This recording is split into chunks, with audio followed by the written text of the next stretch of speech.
à tous, comme vous me voyez là, eh bien, je suis habillée pour accueillir mes élèves. Oui, on est encore au mois de mai, mais il fait froid et puis des fois il pleut. Je voulais vous parler des accueils pour rebondir un petit peu sur les autonomies que je propose à mes élèves. Comme je vous l'ai dit dans ma précédente vidéo, les autonomies, je les propose quand les élèves ont terminé, mais des fois, eh bien, certains élèves n'ont jamais terminé avant les autres et donc du coup n'accèdent jamais aux autonomies. Du coup, je les propose aussi pendant le temps d'accueil. Alors jusque-là, j'avais toujours connu des écoles qui faisaient leurs accueils dans la cour de récréation. Et depuis l'arrivée des protocoles sanitaires, pour pouvoir éviter de brasser les élèves et pour pouvoir gérer le flux des élèves, notamment pour se laver les mains, eh bien nous avons décidé dans notre école d'accueillir les élèves dans la classe directement.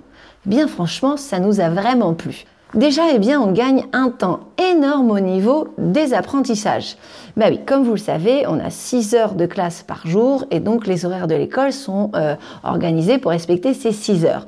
Mais on a 10 minutes d'accueil, donc comme je vous l'ai dit, souvent, en tous les cas, pour les expériences que j'avais eues jusque-là, les 10 minutes dans la cour de récréation. À 8h20, on ouvre le portail, à 8h30, on le ferme. Et les apprentissages commençaient pas à 8h30 quand on était sur un accueil dans la cour.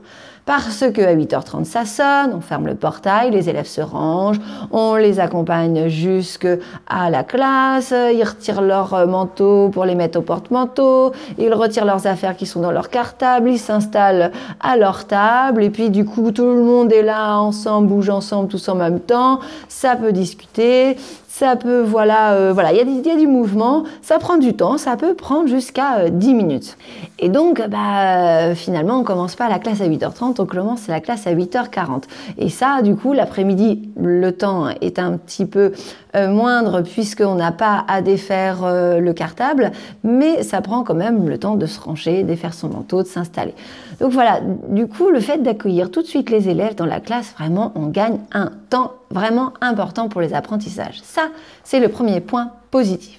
Le deuxième point positif, comme je vous le disais, eh bien, pour ma part, eh bien, je propose pendant ces 10 minutes des autonomies et donc les élèves qui n'ont pas l'occasion de terminer leur travail avant les autres, ils peuvent au moins à ce moment-là pouvoir un petit peu aller réaliser ces petites autonomies qui restent pédagogiques mais quand même ludiques.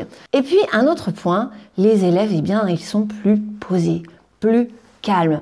Parce que quand ils sont dans la cour de récréation, eh bien, certains pouvaient déjà jouer à des courses, des activités un petit peu physiques, ce qui fait que ça augmentait leur rythme cardiaque, donc leur énergie intérieure était déjà bien montée et en arrivant en classe, eh ben voilà, ils étaient un peu énervés et donc leur fallait un petit temps pour redescendre et donc du coup commencer à être bien attentifs, se concentrer en classe.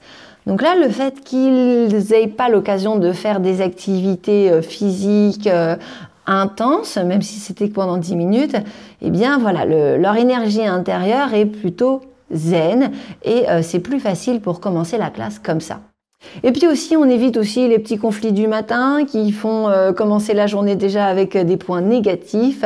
Voilà, donc c'est vrai que le fait que les élèves interagissent moins entre eux au moment de l'accueil évite des gestions de conflits à gérer dès le matin.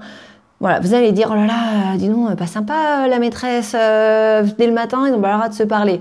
Alors si, en tous les cas, dans ma classe, les élèves, ils peuvent échanger, ils peuvent même faire des activités à deux, même si jamais j'essaye de respecter au maximum le protocole et éviter et faire en sorte que dans les endroits clos, ils puissent être à plus ou moins 1 mètre de distance, eh bien, au moment de l'accueil, je leur autorise à faire des petites activités à deux, donc ils ont un petit moment pour échanger, ou même quand ils se déplacent, je vois, ils échangent entre eux, mais c'est très serein, très posé, très discret, c'est dans le chuchotement.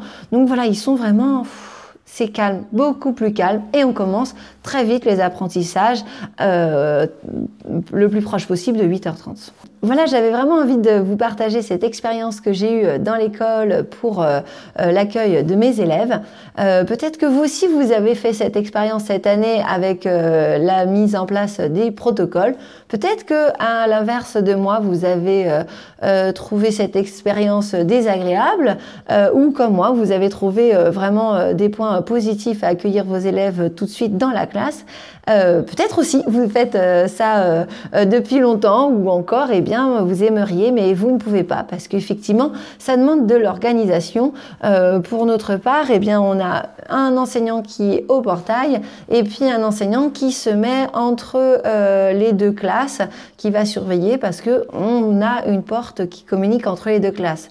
Donc vous peut-être que vous n'avez pas cette possibilité là, donc vous pouvez pas surveiller les élèves et surveiller aussi l'accueil ici. Et puis nous aussi on a la surveillance des élèves qui rentrent au niveau du portail, mais tout de suite là je suis au niveau de l'entrée, on peut aussi avoir une vue sur le couloir, donc on a vraiment du coup la possibilité de surveiller nos élèves. Donc toutes les écoles ne peuvent pas, parce qu'elles ne sont pas agencées comme la nôtre, donc toutes les écoles ne peuvent pas forcément accueillir les élèves dans leur classe parce que on n'a pas assez de personnes pour surveiller les différents lieux d'accueil. Encore une fois, n'hésitez pas à échanger sur le sujet dans les commentaires. Je vous dis à bientôt pour une prochaine vidéo de maîtresse. Salut!